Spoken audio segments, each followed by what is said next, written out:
Live from New Delhi, you're watching DD India Live, India's voice to the world. I'm Tanvi Taneja. Coming up in the next 30 minutes. India's President Droupadi Murmu arrives in Algeria on the first leg of her three-nation visit. Algerian President Abdelmadjid Tebboune receives President Murmu as a special gesture. Israeli Prime Minister Netanyahu urges UN chief to move peacekeepers in Lebanon out of harm's way immediately. Iran says there are no red lines in defending itself. Mr. Secretary General, get the UNIFIL forces out of harm's way. It should be done right now, immediately. And Pakistan tightens security ahead of the SCO summit. Section 144 imposed in Karachi and Punjab provinces. Baloch Liberation Army denies involvement in the mine attack on workers in Baluchistan.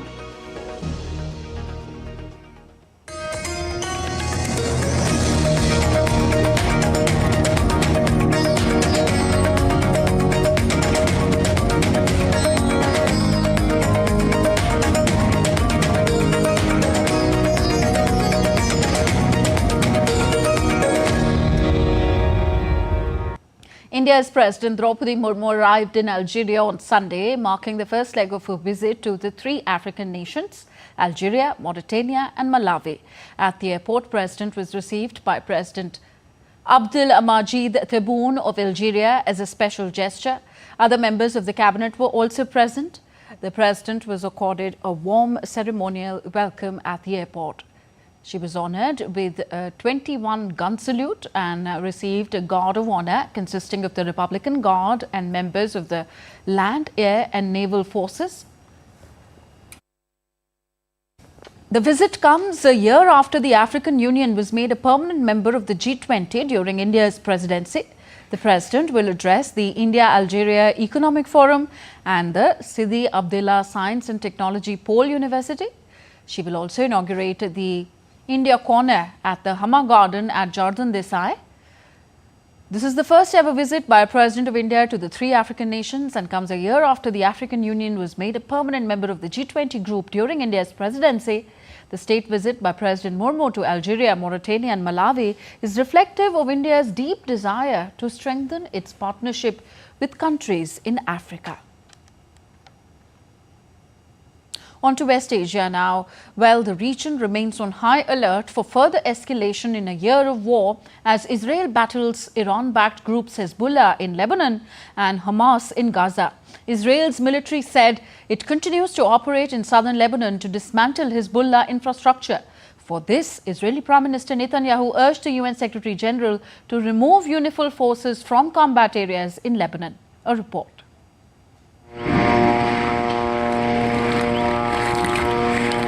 As the conflict between Hezbollah and Israel continues, Israeli military on Sunday ordered residents of 21 more Lebanese villages to evacuate to areas north of the Avali River, which flows through southern Lebanon. On Sunday, Israeli Prime Minister urged the UN Secretary General to remove United Nations Interim Force in Lebanon, UNIFIL forces from combat areas there. Mr. Secretary General, get the UNIFIL forces out of harm's way. It should be done right now, immediately. We are not fighting the Lebanese people. We are fighting the Iranian terror branch Hezbollah, which took over Lebanon.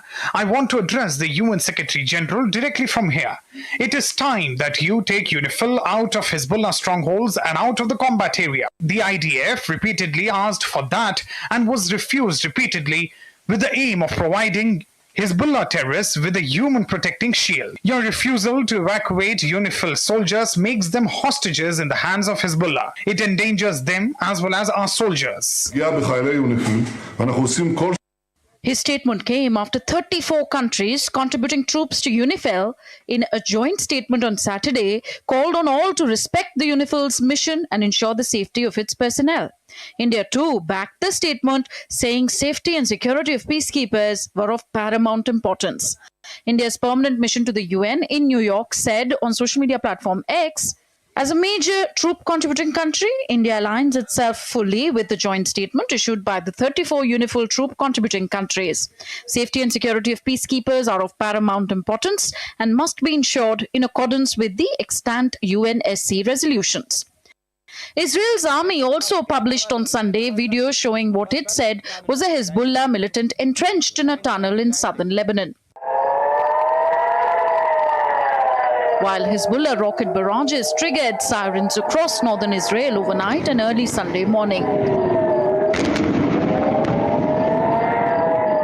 In Haifa, sirens and explosions blared across the bay.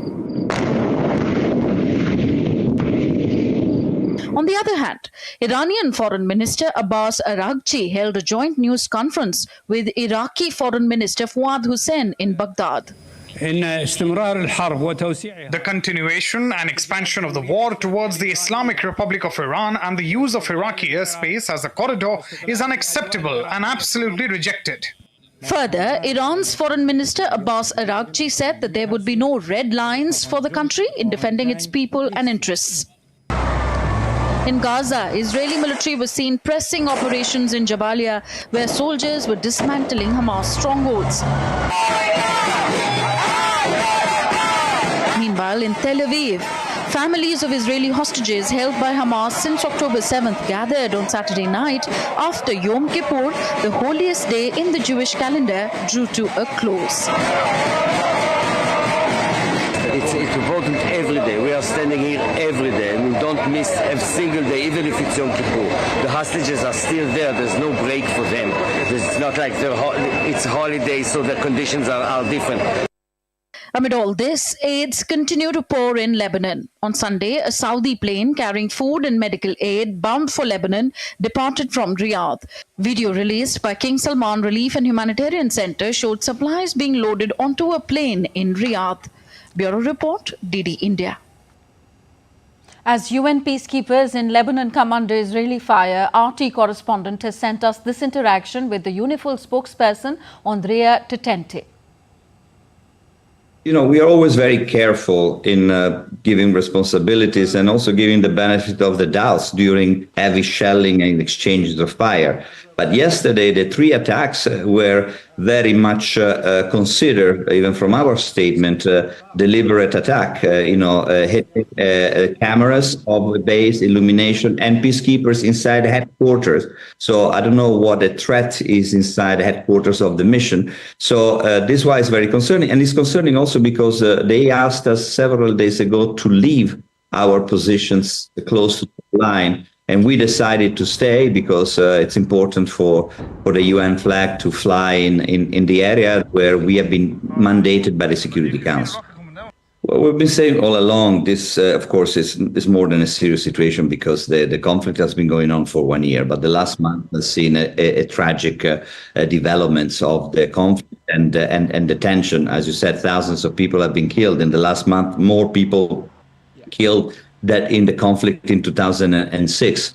And so that's really concerning. And that's why it's important for urgent de-escalation. But to do that, you also need the international community to be present and to find viable solutions, because the conflict between Hezbollah and Israel is not only between 2 countries. This conflict can turn a real regional conflict with catastrophic consequences.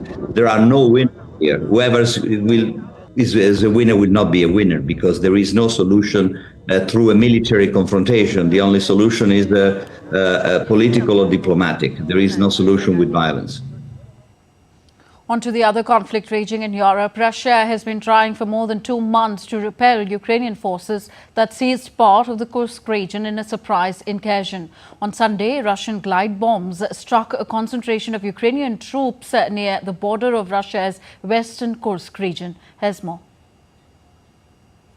Russia's main offensive on the front has resumed its dominance as it continues to capture significant border areas with Ukraine.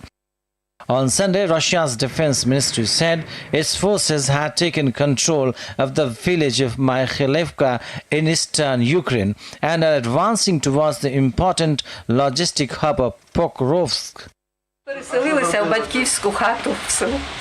We moved to my parents' house 20 kilometers away, but there will probably be no life there either. It's all material. All this was made during the life. Neither we nor our children will live here. I want some kind of compensation, but I doubt it. Russia launched 68 drones and 4 missiles targeting Ukraine overnight on Sunday. 2 Iskander-M ballistic missiles struck the Poltava and Odessa regions, while 2 Kh-59 guided missiles targeted Chernihiv and Sumy. Ukraine's air defense managed to destroy 31 drones, with 36 likely intercepted by electronic warfare. Russia has been trying for more than 2 months to repel Ukrainian forces that seized part of the Kursk region in a surprise incursion. On Sunday, Russian glide bombs struck a concentration of Ukrainian troops near the border of Russia's western Kursk region. Amid the ongoing conflict, Russian state-owned energy company Gazprom announced that it would send 42.3 million cubic meters of gas to Europe via Ukraine, the same volume as the previous day. In 2023, Russia shipped about 15 billion cubic meters of gas via Ukraine. Ukraine is not willing to extend its gas transit agreement with Russia after it expires on December 31, 2024. Bureau Report, DD India. The US presidential election campaign is in full swing, with the Republican nominee Donald Trump shaking things up by holding a rally in the Democratic stronghold of California. On the other hand, Democratic nominee Kamala Harris has taken a different approach, releasing her medical reports in a bid to counter her opponent's fitness for the top job. DD India's Mihir Mekuri brings us more on this evolving race. With the race to the White House in top gear, candidates are going all out to win over voters. Normally, the final sprint is reserved for key battleground states, but in a surprising twist, Republican presidential nominee Donald Trump broke from tradition on Saturday, rallying in the heart of Democratic California. During his Coachella rally, Trump targeted US Vice President and Democratic presidential nominee Kamala Harris's home state, California, highlighting issues of affordability and struggles with homelessness and also immigration. Kamala Harris and the radical Democrats have destroyed this state. California's it's a paradise lost, but we're going to bring it back. Don't worry about it. We're bringing it back. Today, California has the highest inflation, the highest taxes, the highest gas prices, the highest cost of living, the most regulations, the most expensive utilities, the most homelessness, the most crime, the most decay, and the most illegal aliens. Other than that, I think you're doing quite well, actually. In the battleground state of Nevada, Donald Trump participated in a panel discussion aimed at Latino voters on Saturday. Locked in a close contest, Kamala Harris made a strategic move on Saturday, releasing a letter from her doctor declaring her in good health and fit for the highest office.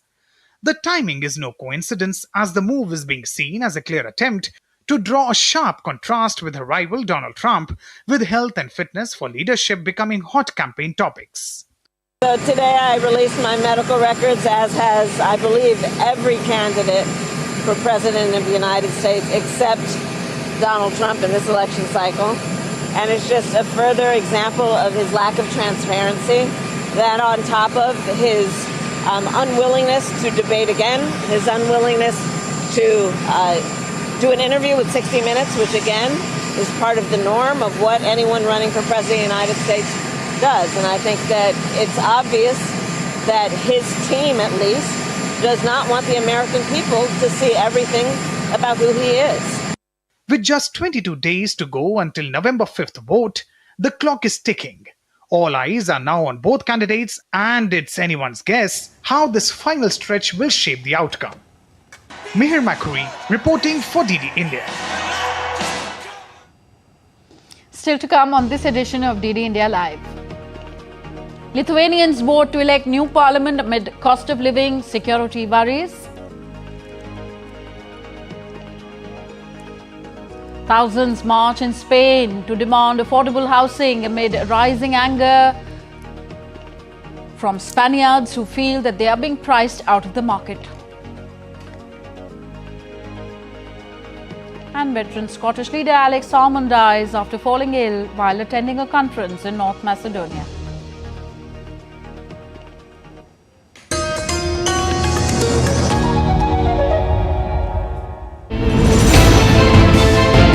Geopolitics and trade deals. Economic challenges amid development. Hard work and the path to prosperity. It's the economy always. Between walkers, money is what money does and says. Supply creates its own demand. Between the bulls pulls and bears tears. When supply chains globalization and India rises to the podium. We'll get you centered with the economic brief at 8 p.m. every Thursday on DD India.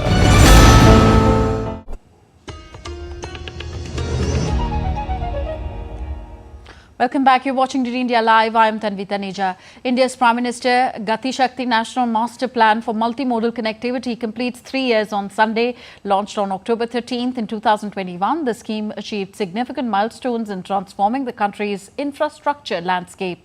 The scheme helped in boosting the pace of development in the country. The scheme constitutes of 7 engines, including road, railways, airports, ports, public transport, waterways and logistics infrastructure.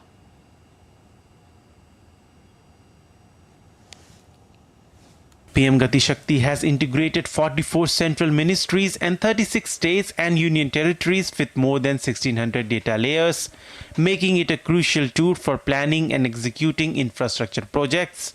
The platform has significantly improved interministerial coordination and streamlined project execution.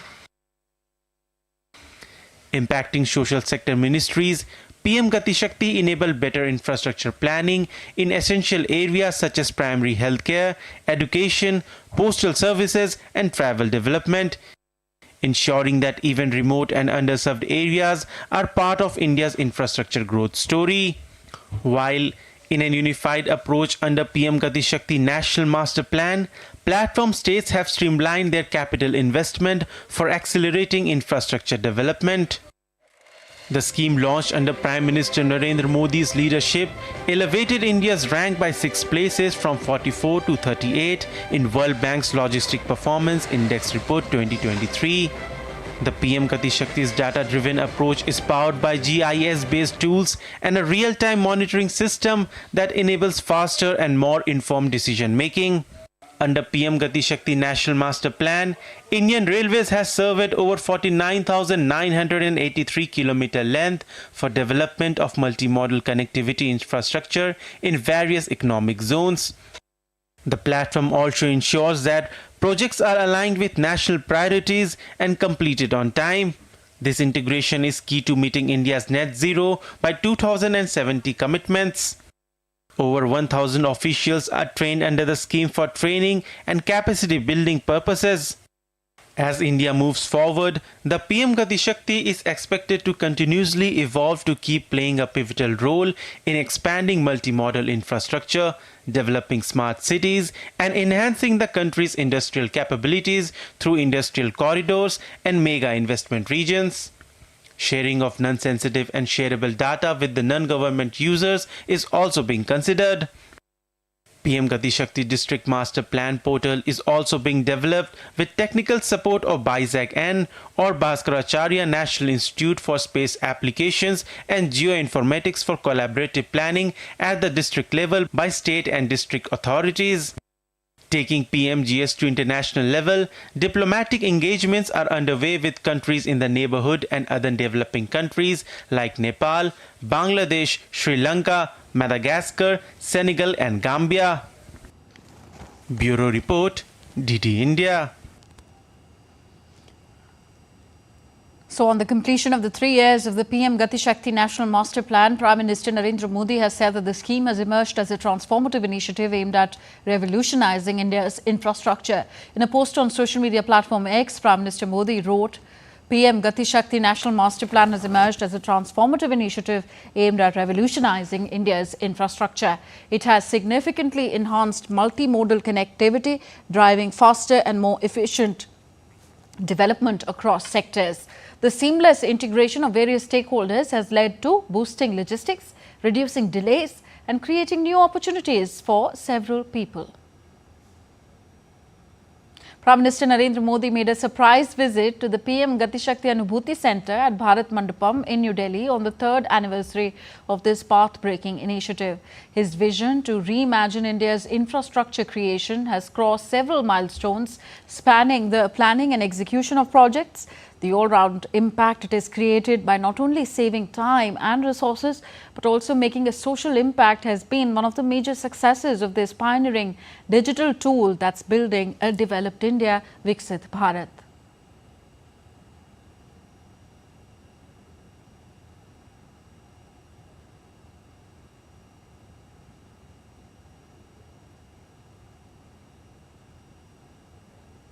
Lithuanians headed to polls on Sunday to vote in the first round of the general elections, which are expected to see a change in government. The vote was dominated by concerns over the cost of living and potential threats from neighbouring Russia. Opinion polls suggested that the ruling centre-right Homeland Union could be replaced by a centre-left coalition of the opposition Social Democrats. The 2 rounds of voting will see 141 members elected for a 4-year term. The Baltic state of 2.9 million people has a hybrid voting system in which half of the parliament is elected by popular vote, with the 5% threshold needed to win the seats. Thousands of Spaniards in Madrid marched to call for better housing conditions on Sunday. Carrying the slogan, "Housing is a right, not a business," residents marched in the Spanish capital to demand lower housing rental prices and better living conditions.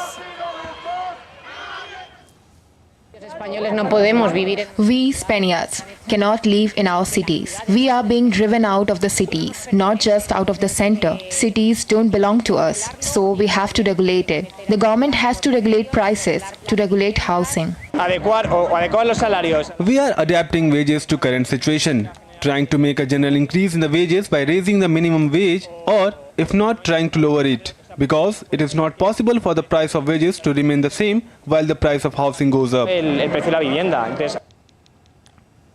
Over the last decades, homelessness has increased substantially across Europe. The European Commission said that the extent of the problem in Spain is masked by young Spaniards opting to live with their parents. According to a report, more than 60% of the 18 to 34-year-olds live in their family homes. Party leaders across Scotland paid tribute to late Scottish leader Alex Salmond on Saturday. And now let's head to Algiers, where Indian President Droupadi Murmu is making her first official state visit.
विकास राज्य मंत्री doctor Sukanta Majumdar जी, भारत के माननीय सांसद श्री अतुल गर्ग जी और श्री मुकेश कुमार दलाल जी, Algeria में भारत की राजदूत माननीय डॉक्टर स्वाति विजय कुलकर्णी जी एवं सभी पधारे हुए गणमान्य व्यक्तियों का हम हार्दिक स्वागत करते हैं। आज हम सब के लिए अत्यंत सौभाग्य, गौरव और सम्मान का विषय है कि हमें माननीय राष्ट्रपति महोदया का स्वागत और अभिनंदन करने का सुअवसर प्राप्त हुआ है। अधिक समय न लेते हुए मैं अल्जीरिया में भारत की राजदूत माननीय डॉक्टर स्वाति विजय कुलकर्णी जी को स्वागत संबोधन के लिए मंच पर आमंत्रित करता हूं। Doctor Kulkarni.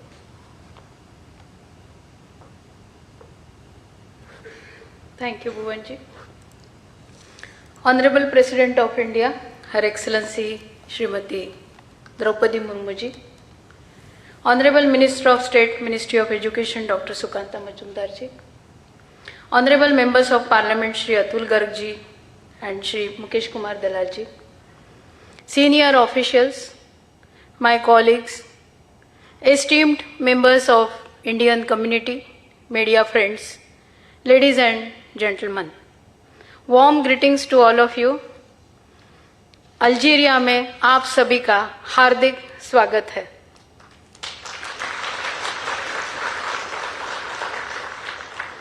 Today it is a historic day, a very special day in India-Algeria relations. On behalf of the Indian members of the community, it is my great honor and proud moment to welcome our respected Rashtrapati ji on her first ever visit to Algeria.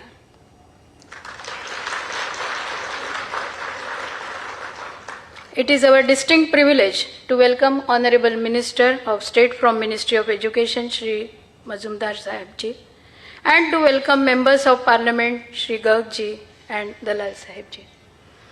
Though geographically distant, India and Algeria are historically close. India supported the Algerian liberation movement against colonialism since its inception. Over the years, mutual trust and shared interests have strengthened this beautiful partnership. Today, Madam, your visit will reiterate our commitment to a vibrant present and a better tomorrow. Much of what our countries have achieved so far would not have been possible without the contributions made by Indian community and by our Algerian counterparts. Though small in number, our community members are dynamic, diligent, and law-abiding. They have worked and excelled in various fields. They have generated jobs and shared the benefits of prosperity with locals. They have become an engine of an economic growth in Algeria. Algeria, in turn, have always respected Indian civilization and Indian way of life. Our people-to-people ties are therefore the foundation of our enduring friendship. I am confident that, Madam, your state visit will cement this immense goodwill for India in Algeria and help open a new era of cooperation between our two countries at all levels. Thank you.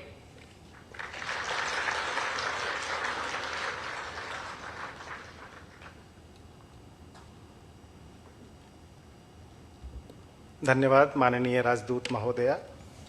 अब मैं अत्यंत गर्व और सम्मान के साथ विश्व के सबसे बड़े लोकतंत्र भारत के माननीय राष्ट्रपति महोदया से निवेदन करूंगा कि वे कृपया हम सबको संबोधित करें। आदरणीय राष्ट्रपति महोदय।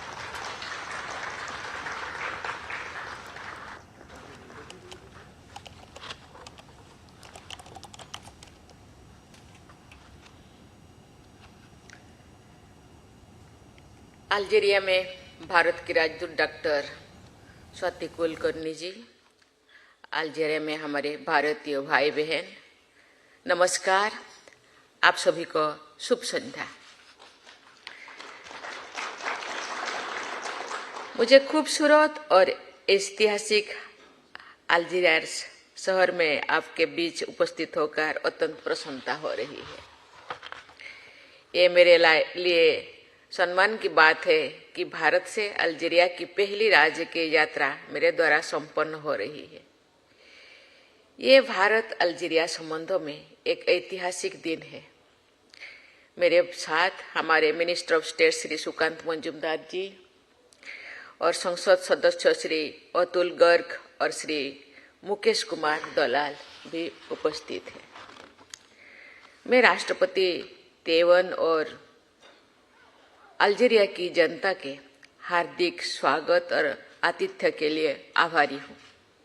मुझे कल राष्ट्रपति तेवन से मिलने का अवसर मिलेगा, जिसके दौरान मैं भारत और अल्जीरिया के बीच द्विपक्षीय संबंधों को और विस्तारित करने पर चर्चा करूंगी, ताकि आप सभी लाभान्वित हो सके। भाई और बहनों, मैं भारत और अल्जीरिया के बीच सौहार्दपूर्ण संबंधों को याद करते हुए अपनी बात शुरू करना चाहूंगी। भारत ने कॉलोनियलिज्म के विरुद्ध अल्जीरिया के मुक्ति आंदोलन का शुरू से ही समर्थन किया। हमारे नेताओं के अल्जीरिया के नेताओं के साथ घनिष्ठ व्यक्तिगत संबंध रहे हैं। नेशनल लिबरेशन फ्रंट को अल्जीरिया के मुक्ति संघर्ष के प्रमुख सदस्यों में से एक था। का कार्यकाल 1950 के दशक में अंत और 1960 के दशक की शुरुआत में भारत में ही स्थित था। जब 1962 में अल्जीरिया स्वतंत्र हुआ तो भारत अल्जीरिया का साथ देने के लिए मौजूद था और हमने तुरंत राजनीतिक संबंध स्थापित किए। तब से राजनीतिक संबंधों में कई गुना वृद्धि हुई है। इस संदर्भ में मेरी यात्रा का विशेष महत्व है। भौगोलिक दूरी के बावजूद हमारे बीच हमेशा मित्रता का घनिष्ठ संबंध रहा। इन दीर्घकालीन संबंधों का एक जीवंत उदाहरण अल्जीरिया के लोगों का भारत के प्रति स्नेह है। ओरान में महात्मा गांधी के नाम पर और अल्जीरिया में जवाहरलाल नेहरू के नाम पर एक एक सड़क का नामकरण भी किया गया है। भारतीय सिनेमा और टीवी सोप ओपेरा यहाँ लोकप्रिय है और उन्हें अरबी में देखा जाता है। बुजुर्ग अल्जीरियाई लोग 70 और 80 के दशक के दौरान अल्जीरिया में रहने वाले भारतीय डॉक्टर्स और शिक्षकों की आज भी याद करते हैं, ऐसे मुझे बताया गया है। मुझे ये जानकर खुशी हुई है कि अल्जीरियाई दुल्हनें 3 दिनों तक चलने वाले विवाह समारोह के दौरान अपनी पोशाक के रूप में भारतीय साड़ी भी पहनते हैं। मुझे ज्ञात है कि अल्जीरिया में लगभग 4000 भारतीय नागरिक देश भर में स्थित विभिन्न परियोजनाओं और प्रतिष्ठानों में काम कर रहे हैं। हमारे कई नागरिक तकनीकी रूप से कुशल हैं, जो कठिन परिस्थितियों में दूर दराज के प्रोजेक्ट्स पर काम कर रहे हैं। मुझे पता है कि पब्लिक और प्राइवेट दोनों क्षेत्र की कई भारतीय कंपनियां अल्जीरिया के में काम कर रहे हैं। मुझे ऐसा बताया गया है कि आर्कोन ने ओरान के पास रेलवे डबलिंग प्रोजेक्ट्स को काफी हद तक पूरा कर लिया गया है। अपनी यात्रा के दौरान मैं साफरजी पालोनिची द्वारा निर्मित Sidi Abdullah science and technology university जाऊंगी।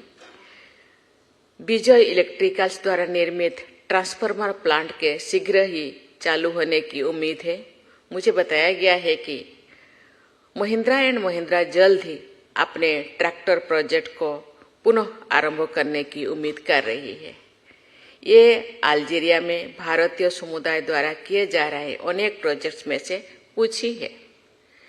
Larsen and Toubro rice limited जैसे कंपनियां जो अनेक अफ्रीका देशों में इंफ्रास्ट्रक्चर डेवलप में लगे हुए हैं, भारतीय लोग भविष्य में अल्जीरिया के साथ साझेदारी के लिए तैयारी है।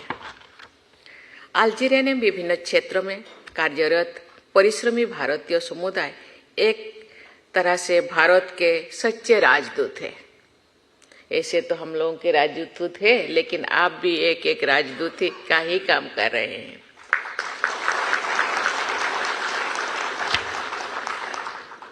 आप में से प्रत्येक व्यक्ति अपने भीतर हमारी प्राचीन भूमि के मूल्यों और संस्कृति को समेटे हुए हैं। जब भी आप किसी अल्जीरियाई व्यक्ति से मिलते हैं तो आप उसका परिचय भारत की भावना से करते हैं। आपका संस्कृति, आपके चाल चलन, चेहरा, भावना भारतीयता में भरी हुई है। मित्रों, इस वर्ष हमारे देश में आम चुनाव संपन्न हुए हैं। लगभग 97 करोड़ मतदाताओं ने इसमें भाग लिया, जो एक ऐतिहासिक रिकॉर्ड था और जिसने इसे अब तक की सबसे बड़ी चुनावी प्रक्रिया बना दिया है। ये हमारे देश में लोकतंत्र की एक शानदार सफलता भी है। आज भारत वैश्विक विकास में महत्वपूर्ण भूमिका निभा रहे हैं। लगातार 8% की वार्षिक औसत वृद्धि के साथ भारत सबसे तेजी से बढ़ती प्रमुख अर्थव्यवस्थाओं में से एक है। गरीबी रेखा से नीचे रहने वाले लोगों की संख्या में उल्लेखनीय कमी आई है। ये गर्व की बात है कि हमारा देश विश्व की 5वीं सबसे बड़ी अर्थव्यवस्था बन गया है और शीघ्र ही शीर्ष 3 अर्थव्यवस्थाओं में शामिल होने की ओर अग्रसर है। जैसे जैसे भारत अपनी अमृतकाल यात्रा पर आगे बढ़ेगा, वो साउथ साउथ कोऑपरेशन की भावना के साथ अल्जीरिया जैसे अपने निकट सहयोगियों के साथ आगे बढ़ना जारी रखेगा। मित्रों, भारत सरकार और भारतीय समाज ने विदेशों में भारत की प्रतिष्ठा और सम्मान बढ़ाने में भारतीय समुदाय के योगदान को हमेशा महत्व दिया है और उसकी सराहना भी करती है। अल्जीरिया में रहने वाले भारतीय समुदाय भारत की राष्ट्रीय सुरक्षा और आर्थिक हितों तथा सॉफ्ट पावर को आगे बढ़ाने के लिए एक सेतु की भूमिका निभाता है। 140 करोड़ भारतीयों के सामूहिक प्रयासों से हम आशाओं और आकांक्षाओं की एक नई यात्रा पर निकल पड़े हैं। जैसे जैसे भारत तेजी से विकास के पथ पर आगे बढ़ रहा है, अल्जीरिया और विदेशों में उपस्थित हमारे भारतीय समुदाय ने का सद्भावना और समर्थन और भी तेजी से बढ़ रहा है। Friends, the government of India and the Indian society have always valued and appreciated the contribution of the Indian community in enhancing India's position, prestige and standing abroad. The Indian community in Algeria is a bridge taking forward India's interests and soft power. With the collective efforts of 1.4 billion Indians, we embark on a new journey of hopes and aspirations. While India is moving ahead on the path of development at the rapid pace, the goodwill and support of our Indian community in Algeria and abroad cannot be overemphasized. I do hope that you will continue with your good work and make us proud of your accomplishments for the betterment of India-Algeria relations. I wish you success and prosperity in the years ahead in all your endeavors. मुझे विश्वास है कि भारत का परिवर्तनकारी विकास और Algeria का प्राकृतिक सामर्थ्य हमारे संबंधों को एक नए स्तर पर ले जाएगा। धन्यवाद। जय Hind.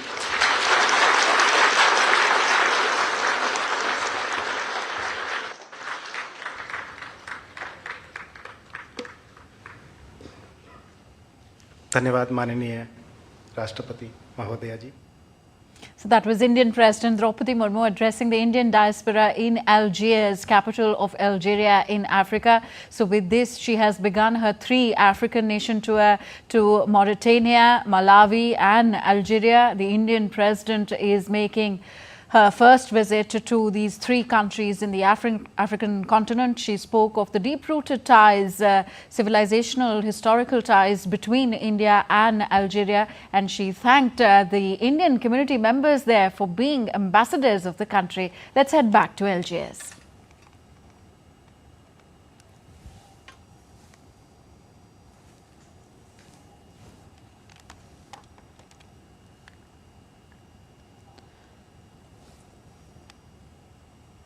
So the Indian community diaspora event underway right now in Algiers. Indian President Droupadi Murmu was received by President Abdelmadjid Tebboune of Algeria as a special gesture some time back. Other members of the cabinet were also present in the warm ceremonial welcome she received in Algeria. And right now, the Indian community reception event ongoing in Algiers, where Indian President Droupadi Murmu is being honoured.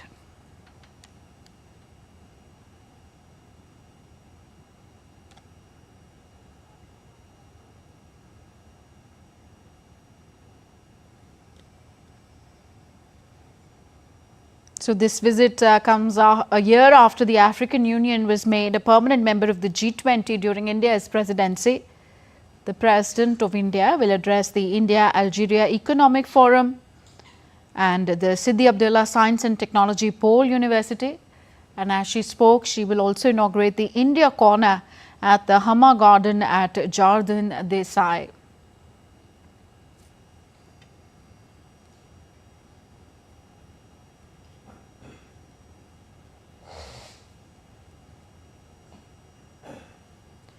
President Murmu is visiting Algeria at the invitation of Abdelmadjid Tebboune, President of the People's Democratic Republic of Algeria. So during the visit, she will hold bilateral talks with her counterpart. So that was the highlight of the Indian community reception event ongoing in Algiers, Algeria. Moving on, party leaders in Scotland paid tribute to late Scottish leader Alex Salmond on Saturday. Salmond died on Saturday after falling ill while attending a conference in North Macedonia. His party colleagues said that Salmond was a unique politician who gave his country back its self-belief and brought it close to gaining independence from the United Kingdom. After constitutional changes re-established a Scottish Parliament in 1999, Salmond oversaw the transformation of the Scottish National Party from a tiny number of lawmakers in London's Parliament to the dominant political force in Scotland. Google has asked a California federal judge to pause his sweeping court order requiring it to open up its App Store Play to greater competition. In a court filing, Google said U.S. District Judge injunction order, which goes into effect on November 1st, would harm the company and introduce serious safety, security and privacy risks into the Android ecosystem. The tech giant, a unit of Alphabet, asked the judge to stay the order while it pursues an appeal. The judge issued the injunction on October 7th in a case brought by Fortnite maker Epic Games, which persuaded a federal jury last year that Google was illegally monopolizing how consumers download apps on Android devices and how they pay for in-app transactions. The President's rule in India's Union Territory of Jammu and Kashmir has been revoked on Sunday, paving the way for the formation of new government in the Union Territory. The decision comes after National Conference Vice President Omar Abdullah met with Lieutenant Governor Manoj Sinha on Friday to stake claim to form a new government. President's rule was imposed on June 2018. In August 2019, the centre revoked J&K's semi-autonomous position under Article 370 of the Indian Constitution and gave it the status of the Union Territory. Pakistan's capital Islamabad is gearing up to host the Shanghai Cooperation Organization SCO summit beginning on the 15th of this month. The capital city prepares its ambience with security on high alert for the three-day summit. Workers were seen putting up a banner with a portrait of Chinese Premier Li Keqiang with security personnel on high alert. Pakistan's Foreign Affairs Ministry confirmed the Chinese leader's arrival on October 14th. The meeting of the SCO members comprises 9 full members, including China, India, Iran, Russia. Meanwhile, restrictions under Section 144 have been imposed in Karachi and Pakistan's Punjab province ahead of the two-day summit. So, as preparations are underway in Pakistan for the SCO summit, this grouping will take place on October 15th and 16th, but ahead of the summit, an attack at a mine field in Duki district of Balochistan killed 21 coal mine workers on Friday. No group has claimed responsibility for the attack. Baloch Liberation Army denied involvement in the attack.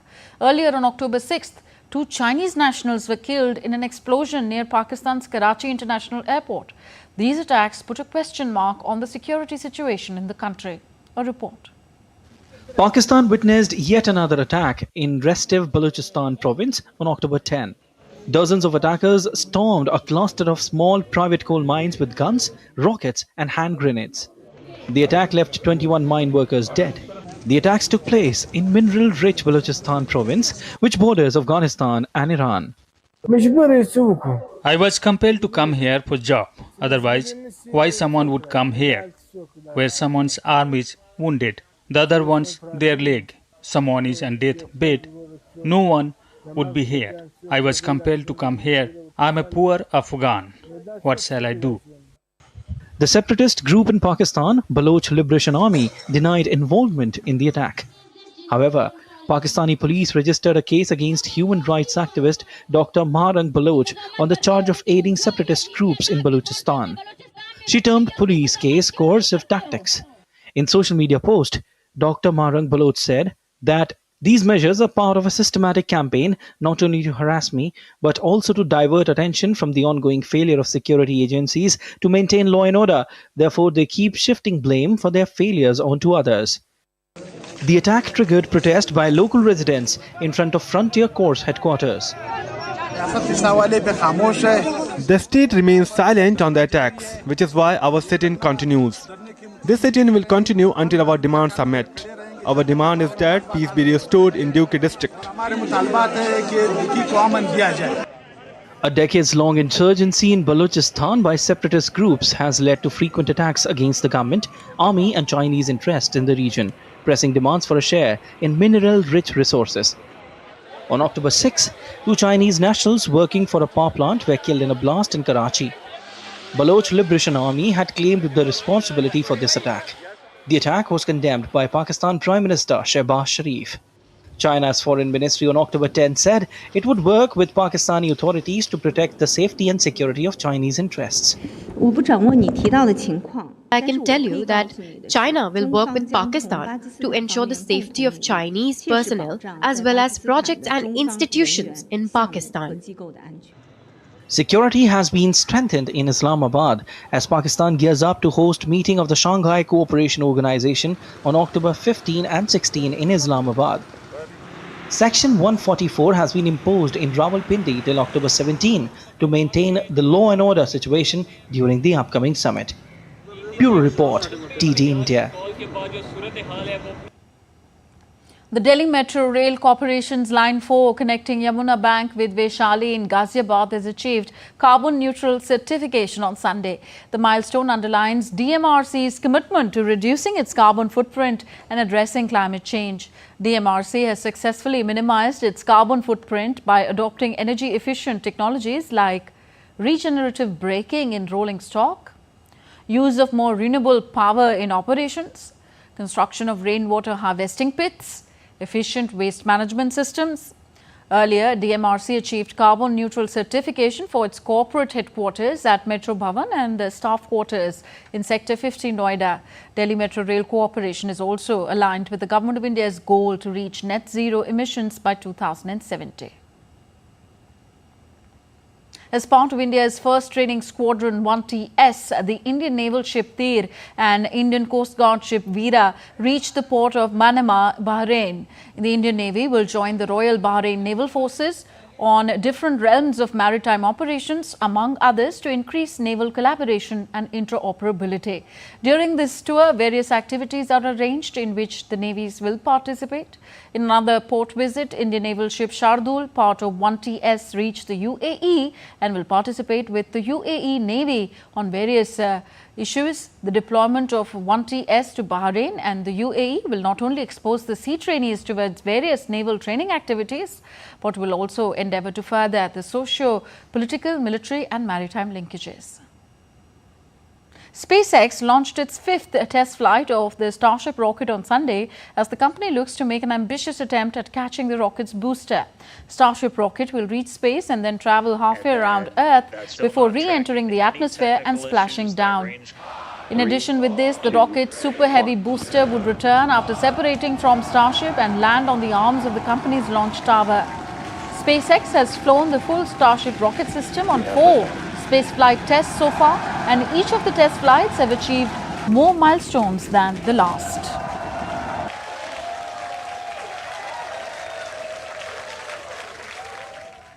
And some sporting action now. In a nail-biting encounter at the T20 International, Australia emerged victorious against India by 9 runs in Sharjah, UAE. The match witnessed dramatic twists and turns, particularly in the final over where India lost 4 wickets, sealing their fate. Australia set the stage with a solid performance powered by Grace Harris, who hit 40 runs. Talia McGrath and Elise Perry contribute 32 runs each. With this victory, Australia stormed into the semi-final of the Women's T20 World Cup 2024, and Harmanpreet's women's fate depends on the match between Pakistan and New Zealand, set to be held on Monday. India concluded its campaign at the Asian Table Tennis Championships in Astana with 3 medals on Sunday, including a historic bronze in the women's doubles. India backed the bronze medal after Ahika Mukherjee and Sutirtha Mukherjee lost to Japan's Miwa Harimoto and Miyu Kihara in semi-finals. Earlier, the Indian women's team had secured a historic bronze in the team event. In the men's category, India secured another bronze, their 3rd in the tournament, after the team fell 0-3 to Chinese Taipei in the semi-finals. That's all for this edition of DD India Live. Do let us know your thoughts on the news of the day. Connect with us on our different social media handles. And you can also download our DD India mobile app. The app is available on both Android and iOS platforms. So we'll be back with more news as it breaks here on DD India. I'm Tanvi Taneja. From all of us here in New Delhi, thank you for watching. Namaskar.